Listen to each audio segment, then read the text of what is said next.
Bienvenidos una vez más a este su canal, El Profe Historiador. Soy Arnovi Fajardo Barragán y les doy la más cordial de las bienvenidas, especialmente a los 72 suscriptores que ya tiene este canal. Aquí seguimos avanzando, pobremente, pero a lo bien, y les agradezco mucho por su apoyo y por su compañía. Los sigo invitando a que compartan este contenido con todas las personas que ustedes consideren que les puedan interesar, porque este es un canal de temas históricos, especialmente de temas históricos sobre Colombia. Bueno, ¿en qué nos habíamos quedado nosotros la vez pasada? Nosotros habíamos comentado 13 de, el 13 de junio, nosotros habíamos hecho una pequeña introducción al tema de los golpes de Estado y las dictaduras en Colombia. Nosotros habíamos hablado esencialmente de ese tema, pues porque estábamos conmemorando los ya 70 años del golpe de opinión de Gustavo Rojas Pinilla. Estábamos hablando de este episodio de la historia nacional. ¿M? Y pues nosotros habíamos planteado acá para desarrollarlo con un poquito más de profundidad, cómo se habían desarrollado esos golpes de Estado y las pocas dictaduras que ha tenido Colombia en poco más de 200 años de historia republicana. Porque, como yo se los decía en el video anterior, en comparación a otros países del vecindario, Colombia no ha sido un país de caudillismos, de gobiernos personales que hayan durado mucho tiempo y con algunas de las referencias que vamos a ver ahorita, pues va a quedar confirmada su opinión. Claro, resulta también problemático ver cómo interpretamos eso. Si es por la falta de algún fenómeno político que sí se dio en otros contextos latinoamericanos, ¿sí? Como el populismo en una expresión que se haya manifestado en el poder, porque dicen que acá populismo pues con Gaitán, pero lo mataron, populismo con Rojas Pinilla, pero duró 4 años, populismo de derecha con Uribe Vélez, y pues el Uribato es otra cosa. Y pues algunos incluso dirían que populismo es ahorita con el gobierno de Petro, pero pues vaya uno a saber cómo termine este proceso. Ni siquiera lleva un año gobernando, ¿no? En comparación con eso, pues otros dicen que no, que de lo que se trata es del predominio de las instituciones democráticas, de las instituciones liberales, y aunque eso esté mediado mucho por la violencia ¿y por qué? Y por todas estas situaciones de desigualdad y el predominio de ciertas oligarquías y todo lo demás, pues algunos creen que sí hay algunas cosas respetables de la Constitución de Colombia como país, que se reflejarían en esta estabilidad institucional relativa que permite precisamente que se mantengan las instituciones frente a cualquier pretensión autoritaria o dictatorial. Ahí estamos, ese es el balance del debate. Y pues lo que yo les había comentado es, tenemos que estudiarlo con calma, tenemos que interpretar los datos que tenemos para ver cuál sería la aproximación más acertada, sin ningún sesgo ideológico, simplemente teniéndonos a a la información que tenemos, ¿no? Yo les había dicho que íbamos a empezar con el siglo XIX. Entonces, este capítulo, esta emisión de este programa se va a dedicar a eso. Vamos a explorar cuáles fueron esos golpes de Estado y esas dictaduras que hubo en el siglo XIX. Y pues como pueden ver, fueron muy pocas. La de Bolívar desde agosto de 1828 a enero de 1830, es decir, un año y 5 meses mal contados. Y sí es dictadura y ahorita van a ver por qué. La de Rafael Urdaneta, un general de orígenes venezolanos, pero que había peleado en la independencia con Bolívar y aquí también en el interior, pues duró de septiembre de 1830 a mayo de 1831, es decir, no alcanzó el año. ¿Mm? Y estas dos se inscriben en el proceso de crisis y disolución de la antigua Colombia. Y recuerden que dentro de este canal nosotros hicimos un primer video sobre esa antigua Colombia, que se los dejo acá en la descripción, se los dejo acá para que lo consulten, para que lo vean, que de todos modos la historia de la antigua Colombia, también llamada Gran Colombia, pues resulta muy interesante y yo creo que amerita hacerle también un especial, así como el que estamos haciendo en ese momento. Pero bueno, Bolívar y Urdaneta, crisis y disolución de la antigua Colombia. En medio está el general José María Melo con el golpe de Estado que se hizo en abril de 1854, que cae en diciembre de ese año, y pues son 8 meses de dictadura, más un año y 5 meses, 4 o 5 meses, ahí vamos 2 años y pico, más lo de Rafael Urdaneta, dan casi 3 años. Desde 1819 que estamos hablando de que el país está independiente, o al menos desde que se creó Colombia. Acá no vamos a contar las independencias porque ese es otro proceso que amerita una discusión, porque está el problema de la construcción de un gobierno general, está el asunto de los gobiernos extraordinarios de personas como Antonio Nariño o de Juan del Corral, que fueron reconocidos como dictadores de Cundinamarca y de Antioquia, respectivamente. ¿Sí? Pero, ¿qué es la dictadura en esos tiempos? ¿Qué es lo que nosotros estamos entendiendo como dictadura acá? Que es la pregunta que yo les hacía en el anterior video. ¿No? Bueno, acá nosotros entonces estamos con Melo.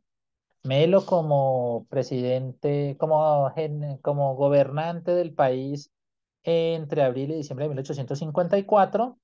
Es un proceso que nos lleva a plantearnos muchas preguntas. Y así como los casos de Bolívar y Urdaneta tienen que ver con la crisis y disolución de la antigua Colombia, el golpe de Estado de Mosquera, que lo lleva al poder entre julio de 1861 y febrero de 1863, así como el golpe de Estado que sufre Mosquera en mayo de 1867 por cuenta del general Santos Acosta, tienen que ver con el proceso de creación y de consolidación del modelo federal radical en Colombia, es decir, la existencia de los Estados Unidos de Colombia.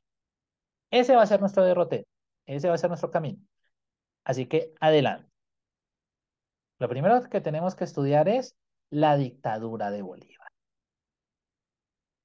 Esta era la antigua Colombia, también conocida como Gran Colombia. Aquí la estamos representando pues en la adaptación del mapa de 1827 que fue publicado en París.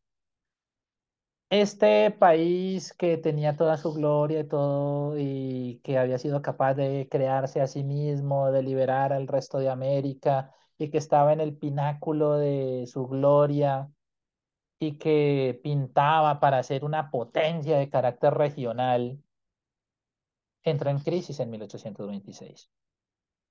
En Venezuela se presentó un alzamiento por cuenta de un militar que fue apoyado por los diversos municipios que existían en Venezuela, sobre todo acá en la zona de lo que es Valencia y Caracas. Por acá empezó la rebelión del general Páez. Todo lo que es la actual Venezuela se fragmentó, algunos a favor de Páez, otros a favor del gobierno de Bogotá. En el sur, en lo que es el actual Ecuador, que fíjense cómo era de grande el Ecuador.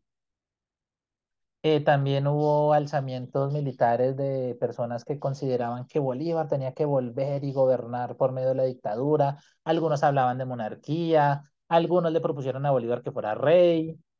En el centro, muchas autoridades decían, no, que tenemos que defender la Constitución de 1821, la promulgada en la Villa del Rosario de Cúcuta. Entonces, en medio de este caos, ya se habían producido las primeras y únicas elecciones presidenciales conforme al sistema establecido en esa época, y había sido reelecto Bolívar como presidente de la República.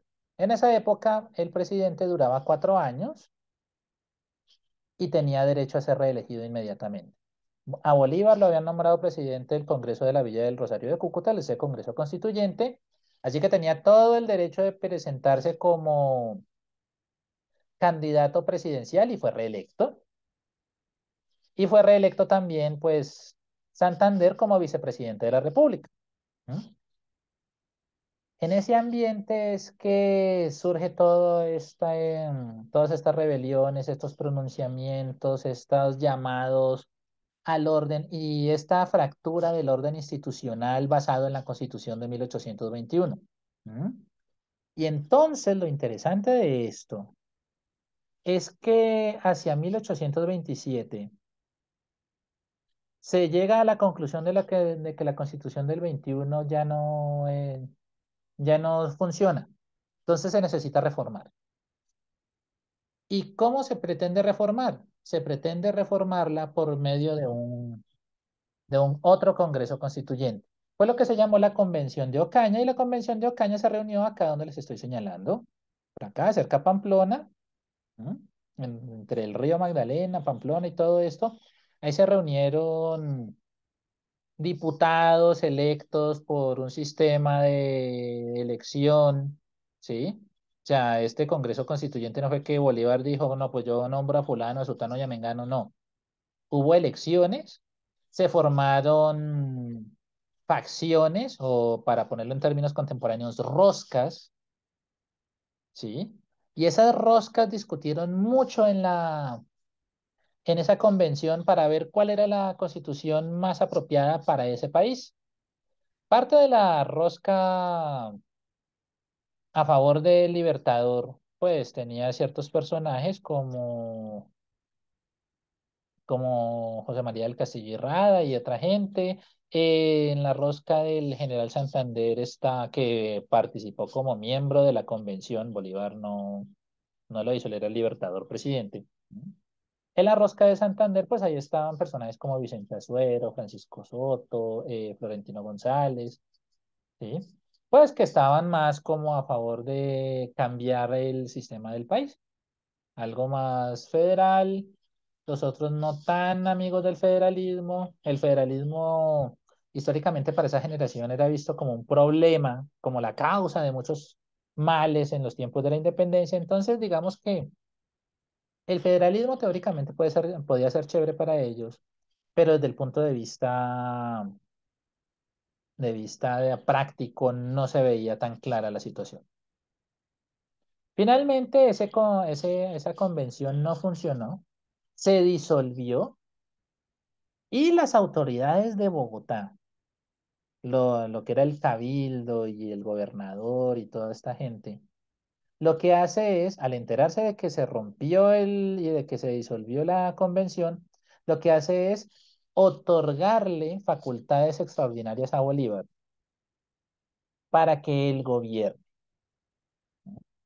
Entonces, digámoslo así, que no es que tan... Y esto acá, piense cómo lo han tratado de interpretar otras personas. ¿Mm? Porque cuando se habla de la dictadura de Bolívar, pues uno piensa simplemente en que es un golpe de Estado y que Bolívar simplemente asumió el poder porque sí. Esa fue la respuesta que le trataron de dar a esa pregunta en un capítulo del profesor Supero Histórico. Fíjense cómo la trataron de resolver ahí.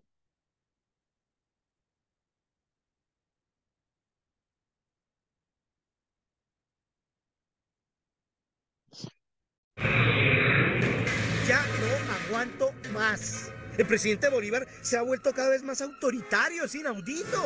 Sus ideas absolutistas y centralistas no le dan espacio a las nuestras. Y de esa forma me autoproclamo presidente libertador vitalicio de la República de la Gran Colombia. Desde Santa Fe gobernaremos todo el territorio. ¿Pero cómo así? ¿Y dónde está el respeto por nuestras ideas? A partir de ahora tampoco habrá vicepresidencia, es decir, General Santander, que sus funciones aquí han terminado. De ahora en adelante representará nuestro gobierno en Estados Unidos. Le ruego que aliste sus maletas ya. Además está alejando a Santander para que nuestras ideas federalistas no prosperen. Debemos hacer algo. Debe ayudarnos a acabar con él para poder nombrarlo a usted como nuevo jefe de la República. ¡Vamos! ¡Hagámoslo esta misma noche! ¡Acabemos con este gobernante absolutista!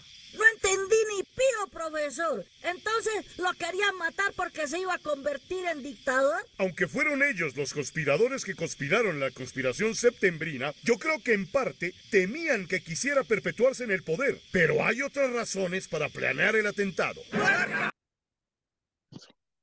Y pues ahí hay un problema.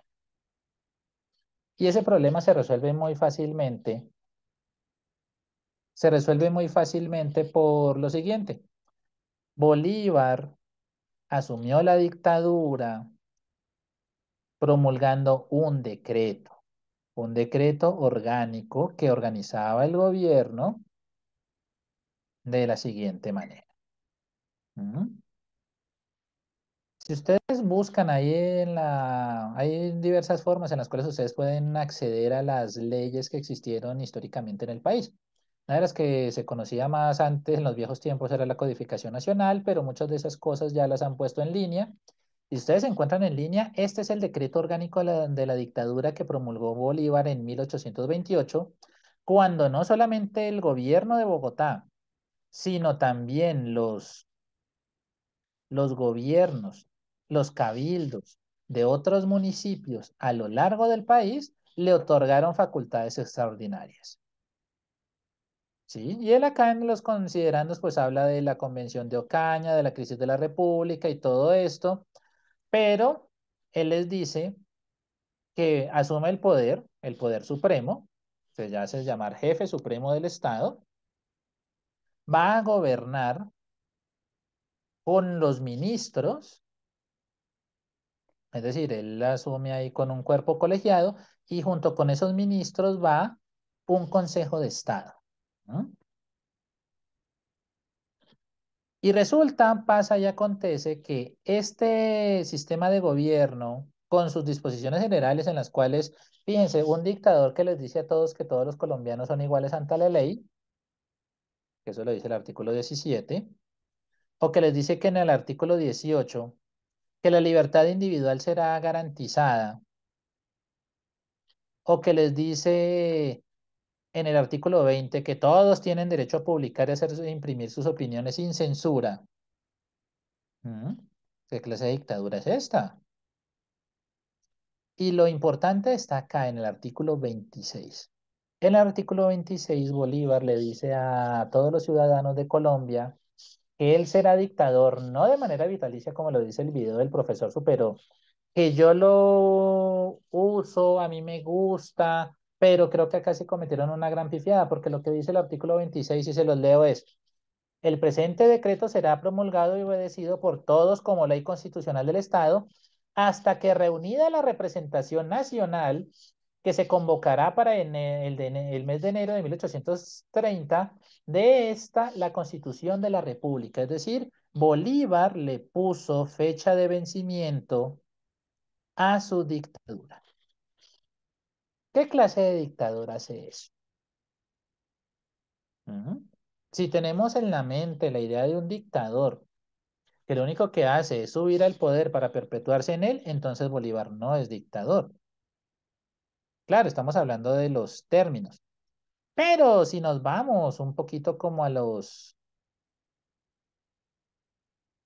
qué? Si nos vamos un poco como a los documentos de la época, pues podemos encontrar que el mismo Bolívar reconoce que él es dictador, pero que eso no debería asustarlos. No debería asustarlos la idea de la dictadura porque se trata de un sistema de gobierno provisional y que está basado en la soberanía popular, porque él no asume, es decir, fíjense, Bolívar es presidente titular, ya está posicionado formalmente, y luego recibe facultades de los municipios de la República para asumir las facultades extraordinarias.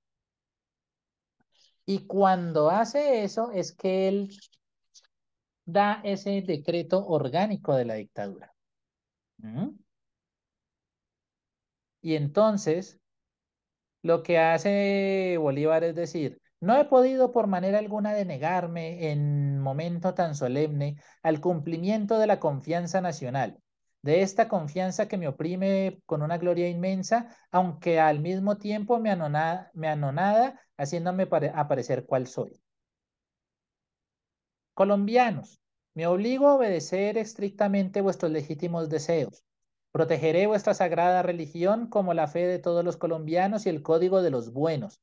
Mandaré haceros justicia por ser la primera ley de la naturaleza y la garantía universal de los ciudadanos. Será la economía de las rentas nacionales el cuidado preferente de vuestros servidores. Nos esmeraremos por desempeñar las obligaciones de Colombia con el extranjero generoso. Yo, en fin, no retendré la autoridad suprema, sino hasta el día que me demandéis devolverla. Y si antes no disponéis otra cosa, convocaré dentro de un año la representación nacional. Colombianos, no os diré nada de libertad, porque si cumplo mis promesas, seréis más que libres, seréis respetados. Además, bajo la dictadura, ¿quién puede hablar de libertad? Compadezcámonos mutuamente del pueblo que obedece y del hombre que manda solo. Entonces, la idea de dictadura con la que está Bolívar ahí es la idea de una dictadura que se asemeja a la institución romana de la dictadura.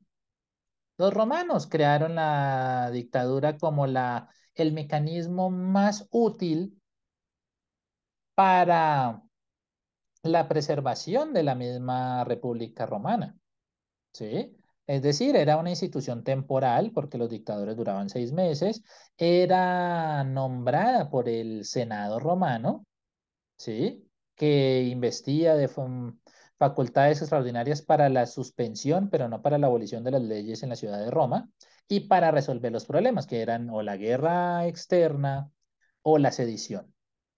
Y tenía 6 meses para cumplir con esa tarea y luego de esos 6 meses entregaba el mando dictatorial. Y hubo personajes que fueron dictadores en Roma que eran muy importantes y fueron muy reconocidos como grandes ciudadanos. El modelo paradigmático de dictador era un sujeto llamado Cincinato. Fue dictador, derrotó a los enemigos de Roma, lo querían investir como rey de Roma, el señor no quiso, entregó su autoridad y se fue a vivir al campo porque él tenía sus raíces campesinas. Punto. A esa dictadura es que le apunta Bolívar, a una dictadura de ese tipo. ¿Mm? Entonces, para que vean que los términos son importantes. Aún así, Bolívar, pues, tuvo que afrontar la conspiración septembrina al mes de promulgar este, este decreto orgánico y de promulgar esta proclama. Em, Le toca afrontar una guerra con el Perú en 1829. Desautoriza la propuesta que estaban haciendo sus ministros de nombrar un príncipe extranjero como rey de Colombia e instala el Congreso Constituyente de 1830, que es el llamado Congreso Admirable. ¿Mm? Ese es nuestro primer golpe de Estado, si quieren, y nuestra primera dictadura. Aunque golpe de Estado queda mal utilizado el término, teniendo en cuenta las circunstancias, sí se utiliza el término dictadura porque incluso Bolívar se reconoce como dictador. Pero fíjense qué tipo de dictador tuvimos. ¿Qué fue lo que pasó después? Pues lo que pasó después es que esa, esa república, pues ya estaba en agonía. Venezuela finalmente no aceptó participar en el Congreso Constituyente de 1830, el llamado Congreso Admirable. Ya estaba dando los pasos para su separación. Ecuador lo hizo después. Y los territorios del centro, que sería la actual Colombia junto con Panamá, pues sí aceptaron esa constitución de 1830. De hecho, ahí nombraron, ese Congreso Constituyente también nombró presidente. Acá se los presento, el de la izquierda, el señor don Joaquín Mosquera. Y si les suena el apellido es porque uno de sus hermanos, don Tomás Cipriano, es uno de esos grandes personajes del siglo XIX colombiano y de él vamos a hablar más adelante, como se los había anunciado. Mosquera fue elegido presidente de Colombia el último presidente electo por vía legal, porque después, cuando él estaba gobernando, ocurrió un alzamiento militar. Un batallón de soldados venezolanos al mando de un militar también venezolano llamado Florencio Jiménez, y el batallón se llamaba el Batallón Callao.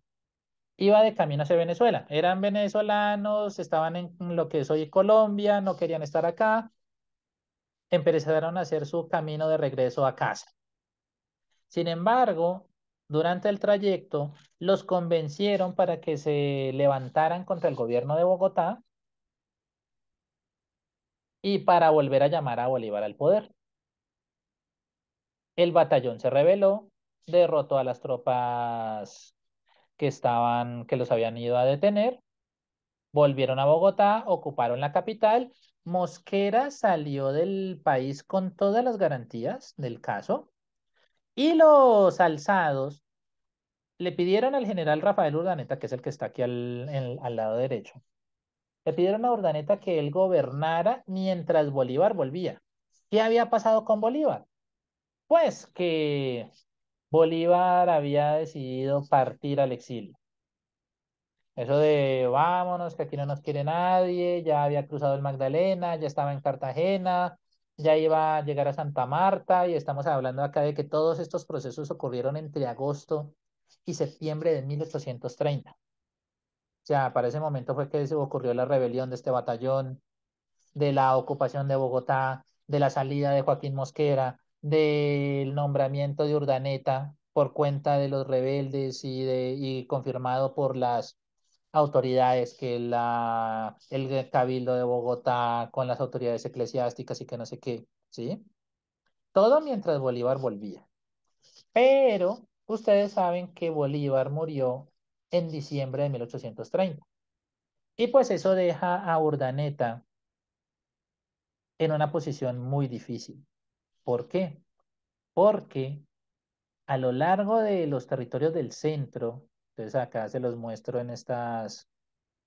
En estas estrellitas, todas estas como explosiones que están acá, son lugares en los cuales se organizaron tropas para tumbar a Urdaneta, que se le consideraba pues un usurpador, un dictador, y se le pusieron muchos títulos a este señor. Varios de los ejércitos más importantes fueron los de los llanos, y los llaneros del Casanare, al mando del general Juan Nepomuceno Moreno, hicieron el mismo recorrido de la campaña libertadora, ahora para tumbar a Urdaneta, ¿no? Y desde el Cauca, desde este gran territorio del Cauca, una dupla ganadora en su momento, que eran los generales José Hilario López y José María Obando, encabezaron otro ejército para tumbar a Urdaneta. Mientras tanto, se va creando un gobierno provisional, y ese gobierno provisional es el que aglutina todos los esfuerzos de estos ejércitos, ¿sí? Que también ocurrieron en Panamá, en Cartagena, en Antioquia y en Pamplona, la zona de Pamplona y el Socorro. Ahí hubo también estos movimientos en contra de Urdaneta. Todos se aglutinan en torno a una sola figura, que no es Mosquera, porque Mosquera sale del país. Ese era un señor, un general santafereño muy simpático en su momento, el general don Domingo Caicedo. Y resulta que Caicedo, que había sido nombrado vicepresidente junto con Mosquera, pues acá asume el poder ejecutivo, tiene los ejércitos a su disposición, pero en vez de hacer una guerra civil a sangre y fuego que entre a Bogotá a las patadas, no, él negocia con Urdaneta. Y de esa manera Urdaneta negocia su salida del país y la entrega del mando. Ujú.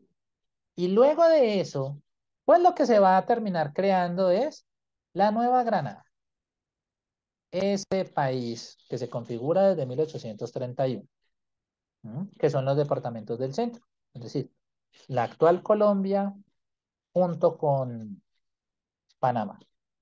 Eso fue lo que quedó, así nos volvimos neogranadinos. Colombia en ese momento dejó de existir. Si ustedes recuerdan el capítulo anterior, Nosotros habíamos hablado de una intentona de golpe de Estado contra Santander en 1833. Lo quería tumbar el general José Sardá, pero pues ese proyecto de golpe de Estado pues no duró, no fue exitoso. En fin, no volvemos a hablar de golpes de Estado en Colombia hasta la década de 1850. Precisamente tenemos que hablar de cuando éramos granadinos y eso ocurrió cuando el país era más o menos como lo pueden ver ahí. Estamos en un momento interesante del país. Tenemos cierta estabilidad institucional, ¿sí? Porque pues hemos tenido constituciones en el 32, en el 43 y acabamos de inaugurar una nueva constitución en 1853.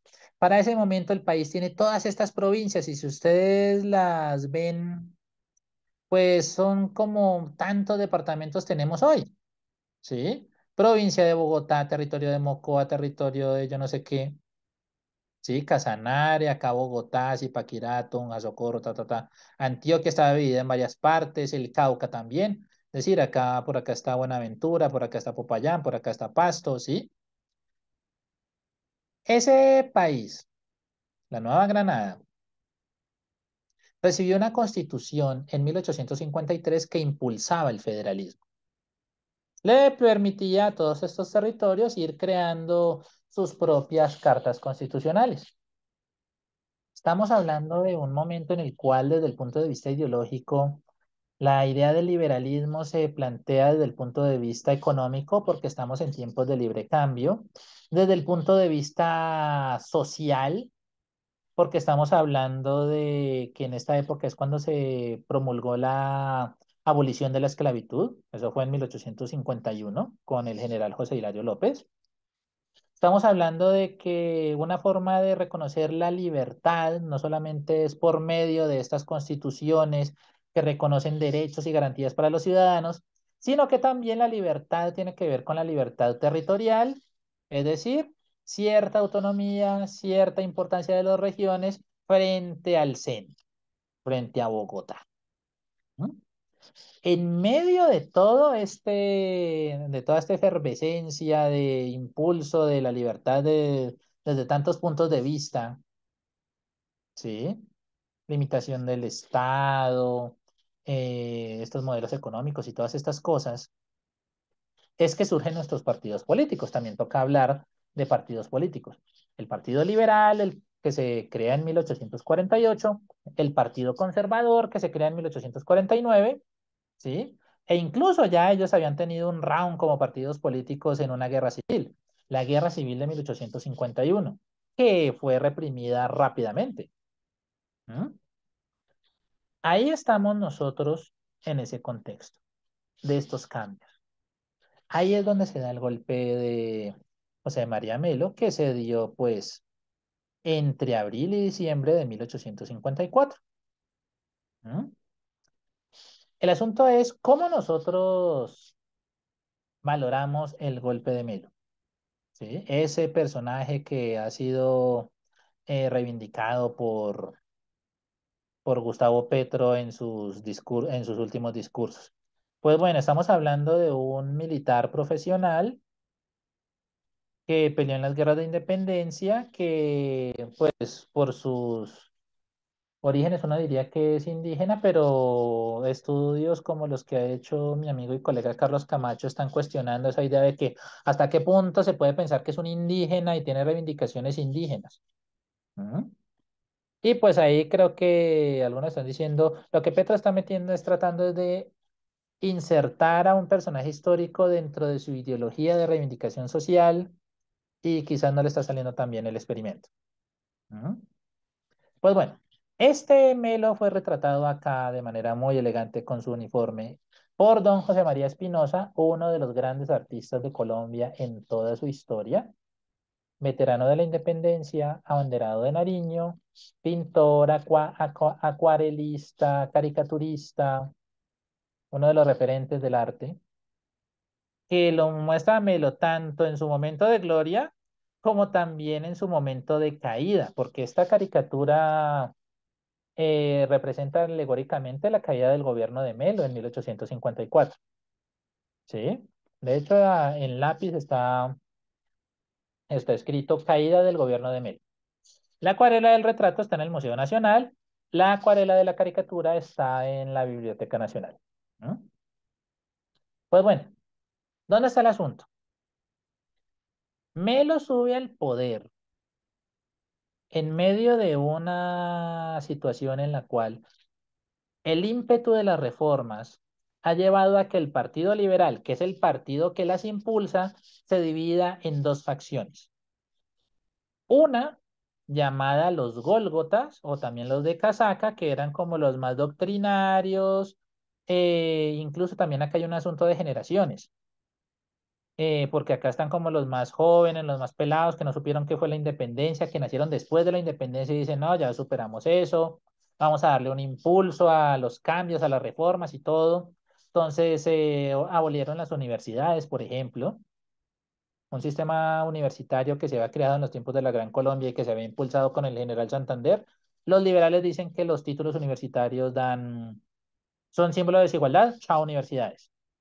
Aunque eso no signifique que quisieran acabar con la educación, no, es otro rollo.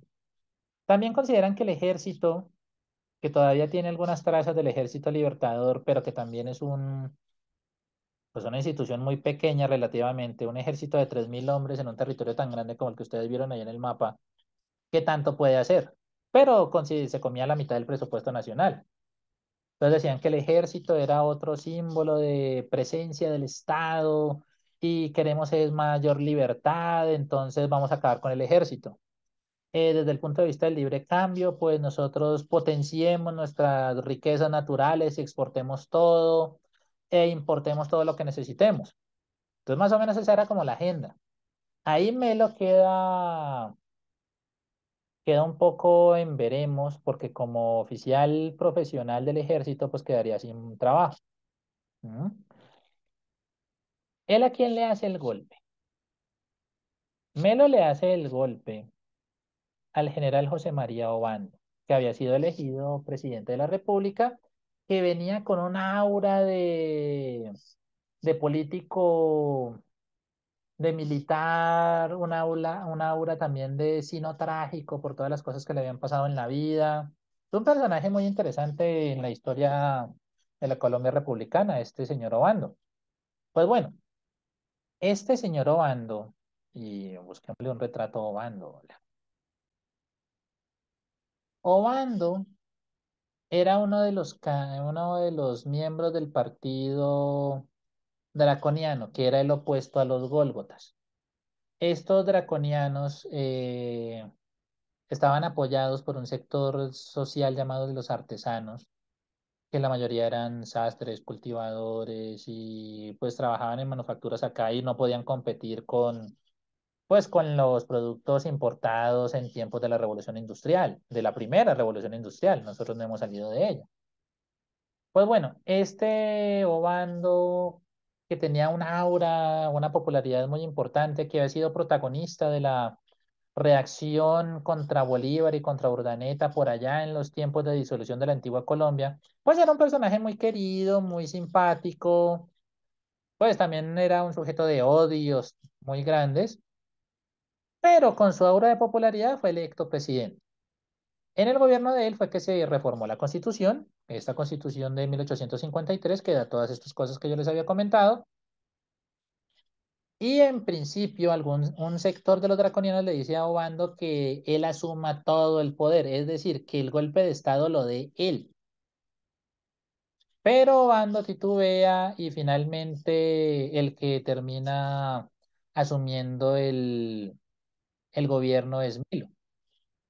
Obando queda preso, de hecho el gobierno de Bogotá huye de la capital, se instala en Ibagué, ahí se instala el Congreso, ahí se instalan los ministros, el vicepresidente. La autoridad del país quedó dividida. ¿Mm? Y pues Melo en Bogotá no puede hacer mucho, trata de consolidar su gobierno, pero en los alrededores, desde las otras provincias, desde la periferia, se van hacia el centro. Los ejércitos terminan ocupando a Bogotá en diciembre de 1854 y pues hasta ahí termina la historia, al menos del gobierno de Melo. Sin embargo, ¿por qué es tan interesante el gobierno o este momento de Melo?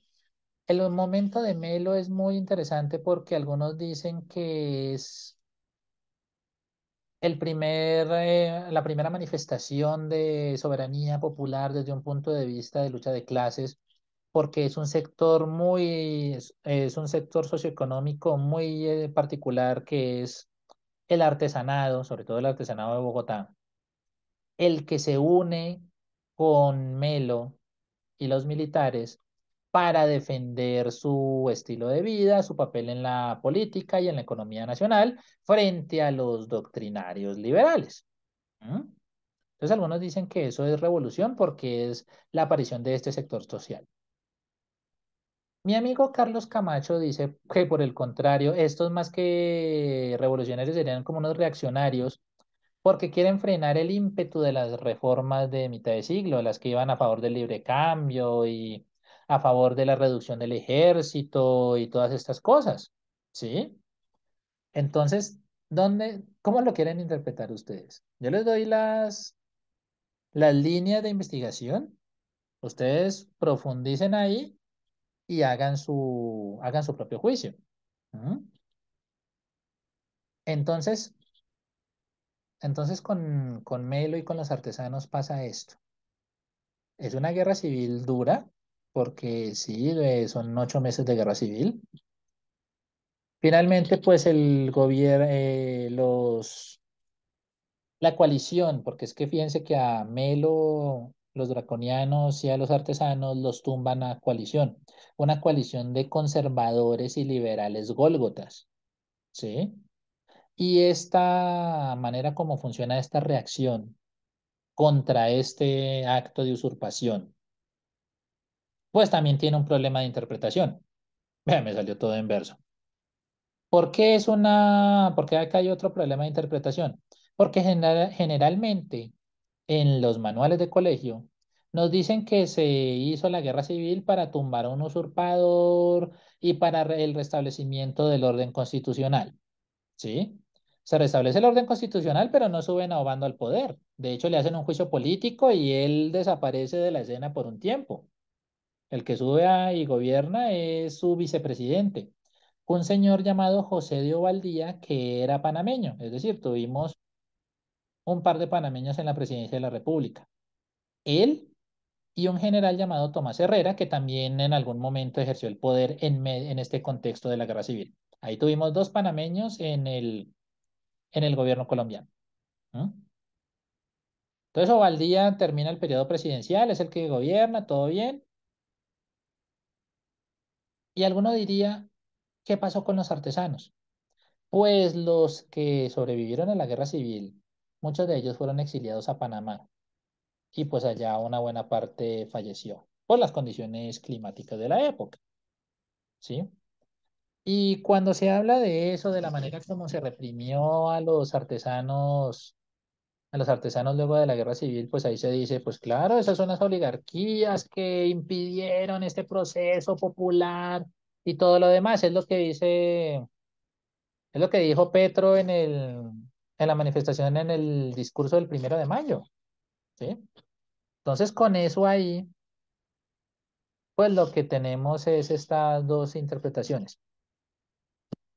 Revolución o reacción con respecto al golpe de Estado, reacción y freno a la revolución o restauración del orden constitucional con respecto al triunfo de la coalición bipartidista contra Melo y los artesanos. Entonces, todo depende de cómo lo quieran ver ustedes, de cuál sea la interpretación que ustedes les den, ¿sí? Entonces ahí ya tenemos este segundo momento de golpes de Estado y dictaduras, porque el primero son Bolívar y Urdaneta. Ahora vamos con el último que tiene como gran protagonista a un personaje muy interesante de la vida política del siglo XIX, el que se ha considerado que es como el caudillo o lo más cercano al caudillo por excelencia, lo más cercano que podríamos presentar frente a un Porfirio Díaz o un José Antonio Páez, que es este señor, el gran general don Tomás Cipriano de Mosquera, veterano de las guerras de independencia, admirador ferviente del Libertador. De hecho, Mosquera cuando estaba en Ecuador, por allá en la década de 1820, es uno de los que le propuso a Bolívar que fuera dictador, por allá en 1826 más o menos. ¿Mm? Pues bueno, este señor que empezó siendo como más cercano a lo que sería como la ideología conservadora, por allá en 1845, también es uno de los que impulsa en su primer gobierno muchas medidas liberales, sobre todo las librecambistas, es decir, esa movilización del comercio internacional para que nos insertemos mejor al mundo, tratando de aprovechar mejor nuestras riquezas naturales, ¿sí? A eso se dedicaba este señor en su primer gobierno. Y resulta que el gran general Tomás Cipriano de Mosquera tiene mucho que ver con la creación y la consolidación del orden federal en los Estados Unidos de Colombia, que esta era la forma del país cuando fuimos federales. Para el momento en que Tomás Cipriano de Mosquera asume su primer golpe de Estado, su primer gobierno, así como a las patadas, estamos en un momento en el cual Panamá, Cauca, Antioquia, Bolívar, Magdalena, Santander, Boyacá y Cundinamarca, que tenía lo que es lo que nosotros conocemos como el Tolima Grande, antes todo esto era Cundinamarca, eran ya estados federales dentro de una confederación llamada la Confederación Granadina. El gobierno central en ese momento estaba en manos de un conservador, don Mariano Espina Rodríguez, y de él también vale la pena que busquemos un retrato. Ospina Rodríguez es un personaje interesante. Es el patriarca de los Ospina, es decir, él era el papá del presidente Pedronel Ospina, presidente de la República entre 1922 y 1926, es decir, hace 100 años. Y también es el ancestro de Mariano Ospina Pérez, el presidente al que le tocó todo el lío del Bogotazo y del 9 de abril. ¿Sí? De acá viene. Este señor había sido conspirador contra Bolívar en 1828. Y al mismo tiempo, y después, mucho después, fue uno de los fundadores del Partido Conservador Colombiano en 1849. Interesante, señor. Además, se fue uno de los promotores del cultivo del café en Colombia después de haber vivido un exilio en América Central. Ese exilio fue por cuenta de la Guerra Civil de 1860, 1862, 1800, bueno, de hecho fue como entre 1859 y 1862 esta guerra civil. Fue una guerra civil que se llamó la Guerra de las Soberanías. Y se llamó así porque Ospina Rodríguez, como presidente de la Nueva Granada, trataba desde Bogotá de impulsar algunas medidas que afectaban la autonomía recién adquirida por todos estos estados federales. Mosquera era el presidente del Estado Federal del Cauca y se levantó contra el gobierno de Bogotá, obtuvo el apoyo de Santander y de los estados de Santander y de Bolívar, y pues en una guerra civil, pues él terminó imponiéndose. ¿Mm? Mosquera fue el que creó el estado, después el Estado Federal del Tolima, y como supremo director de la guerra, Mosquera impide que un conservador llamado Julio Arboleda gobernara el país, a pesar de que había sido electo como presidente. O sea, ustedes imagínense en medio de una guerra civil hacer elecciones presidenciales, ¿sí? En esta época. Pues nosotros estamos acostumbrados ahorita que hay violencia y tenemos elecciones. Recuerden que ahorita hay noticias de eso. Pero en este contexto alcanza a haber elecciones, se consigue el reemplazo a Ospina Rodríguez, pero este, a pesar de que se posesiona, pues no gobierna sino solo un mes, porque el que manda toda la parada es Mosquera. Y aún así, Mosquera, como supremo director de la guerra y todo eso, que da técnicamente un golpe de estado a este señor Julio Arboleda, no se proclama dictador, sino que convoca una convención constituyente en Río Negro, en Antioquia, la famosa Convención de Río Negro que le da forma a la Constitución de los Estados Unidos de Colombia. De hecho, en mayo se conmemoraron los 160 años de ese evento. Y pues, si ustedes quieren profundizar en la importancia que tuvo la Constitución de Río Negro dentro del proceso jurídico colombiano y también quieren conocer pues las circunstancias en las cuales se dio, les voy a dejar el enlace a dos eventos. Este es uno que se desarrolló en la Universidad Pontificia Bolivariana, debates jurídicos y políticos entre el federalismo, autonomía y Estado central, porque esto de acá tiene que ver mucho con ideología de qué es lo que nosotros entendemos por liberalismo, pero también es un tema muy interesante para los estudiosos del derecho constitucional y pues es una etapa muy interesante de la Colombia del siglo XIX. Este es el primer evento, el de los 160 años, organizado por la UPB, y el otro fue un foro que organizó el Externado, que ustedes saben, tiene en su ADN mucha de la ideología liberal de, de la Constitución de Río Negro, del espíritu de la Constitución de Río Negro, del radicalismo del siglo XIX, ¿sí? El externado se considera un heredero legítimo de ese espíritu. ¿Mm? ¿Y por qué yo le digo todo esto? Porque resulta que así como Mosquera, como vencedor de una guerra, podía haberse metido en el poder hasta que se le hubiera dado la gana, no lo hace. Le da pie a una constituyente y una de las primeras cosas que hace esa constituyente es no solamente reconocer la autonomía de los estados, que ya no van a ser federales, sino estados soberanos, sino que también reduce la fuerza del poder ejecutivo, reduce el ejército y reduce el periodo presidencial a 2 años sin reelección inmediata. ¿Qué ejecutivo más débil que ese? ¿Sí? Y en parte lo hicieron para frenar las aspiraciones de un personaje como Mosquera, a pesar de que él era el caudillo más importante y el supremo director de la guerra y el gran vencedor. Y ahí le buscaron la manera de limitar la posibilidad de que él fuera capaz de influir. Y eso es lo que pasó cuando Mosquera sufre el golpe de Estado en mayo de 1867. ¿Por qué? Porque Mosquera, cuando, cuando fue presidente, es que fíjense, Mosquera fue presidente del 45 al 49, 1845 a 1849.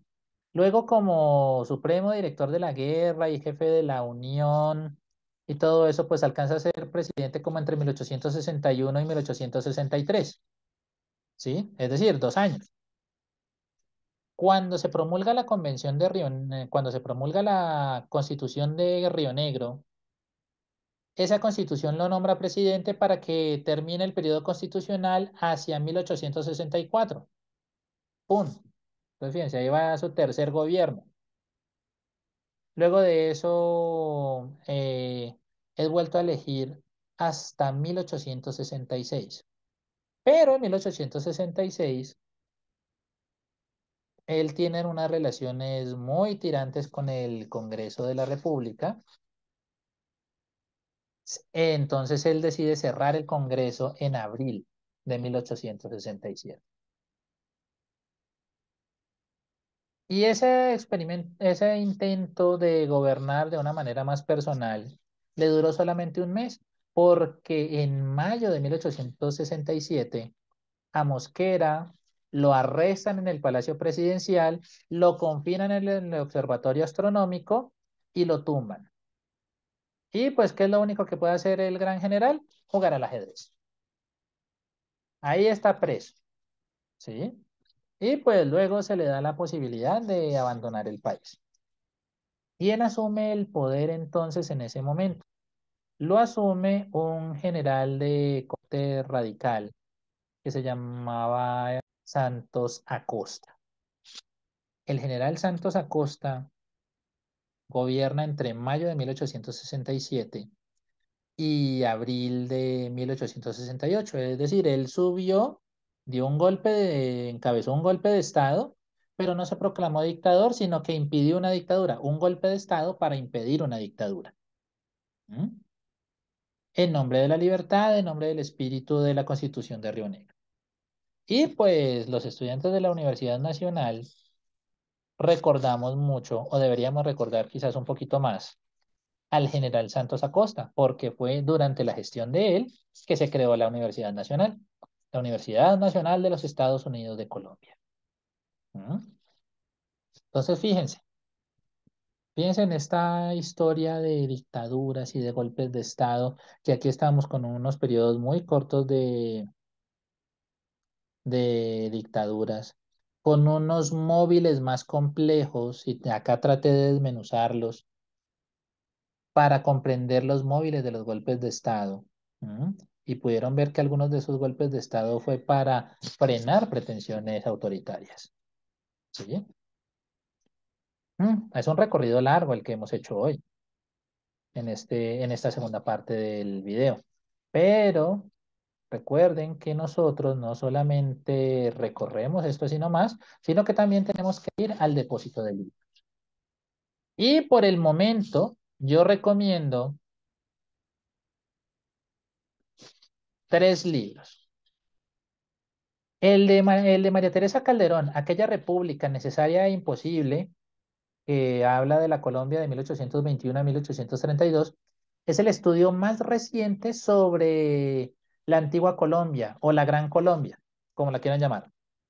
Y precisamente ella es la que ha explicado con mayor claridad estas dinámicas de cabildos municipales entregando facultades extraordinarias y esta oscilación entre constituyente, dictadura, constituyente, dictadura, que es lo que nosotros vimos en el momento en los momentos Bolívar y Urdaneta. ¿Mm? Es decir, les recomiendo que vean este libro por ese tema. Sobre los artesanos. Sobre los artesanos, yo les recomiendo que vean este libro de David Sowell que se llama Artesanos y Política en Bogotá, que ya se consigue en español. Y junto con este, yo también les voy a dejar ahí en la caja de descripción un podcast de mi amigo Carlos Camacho, en el cual él habla de la nueva reinterpretación que se hace del gobierno de Melo, del momento Melo, ¿sí? Entonces, con esas dos cosas, ustedes ya quedan como con el panorama más claro con respecto al gobierno de Melo y la situación en 1854. Y junto con los dos videos sobre, sobre los 160 años de de la Constitución de 1863, la de Río Negro, yo les dejo este libro, yo les recomiendo este libro de María Teresa Uribe de Hincapié y Liliana María López Lopera, que se llama La Guerra por las Soberanías, Memorias y Relatos en la Guerra Civil de 1859-1862 en Colombia. Es decir, acá ustedes van a conocer cómo se desarrolló la guerra por las soberanías, cómo se manejaron los discursos alrededor de la libertad, del control político y todas estas cosas, y cómo se comprendía la guerra como un mecanismo jurídico, ¿sí? No solamente para justificar la guerra, porque hay que justificar la rebelión contra el Estado, sino también la manera como la guerra se inserta dentro de la estructura política del orden de Río Negro como uno de los mecanismos válidos y toda la cosa. Entonces es un asunto muy interesante que tiene que ver con la misma configuración del orden federal. ¿Mm? Y pues bueno, esta historia concluirá, concluirá porque hemos hablado solamente de los golpes de Estado y las dictaduras del siglo XIX, pero nos faltan los del siglo XX. ¿Mm?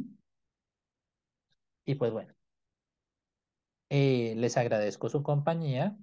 Quedo atento de sus comentarios, de sus preguntas, de las observaciones que tengan. Pueden hacerlos en la caja de comentarios o pueden hacerlos en el correo profehistoriador.1981@gmail.com. Mientras tanto, les deseo un feliz puente festivo del Sagrado Corazón de Jesús. Que descansen, váyanse por la sombrita y que duerman, porque como dice Piero, de vez en cuando viene bien dormir. Bueno, se despide de ustedes su atento amigo y su seguro servidor, el profe historiador, y nos vemos en el siguiente video para cerrar este ciclo de la historia de los golpes de Estado y las dictaduras en Colombia. Hasta entonces. Cuídense mucho. Chao.